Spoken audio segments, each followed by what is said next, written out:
монголчууд өнөөдөр малынхаа махын алисрийг ноосыг эд бүрэн боловсруулцдаг болох гэдэг.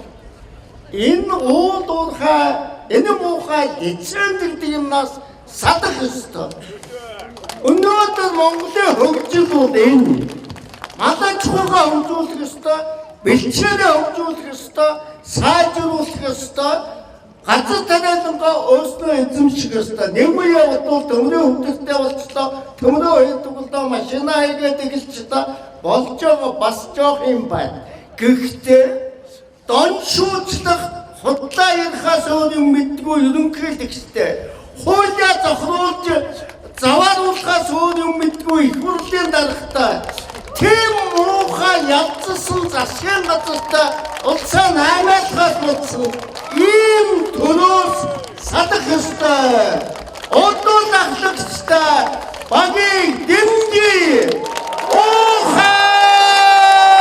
монголчуудаа сухатчуудаа хамтдаа яваад сонголт мэрэгэн байх болтугай.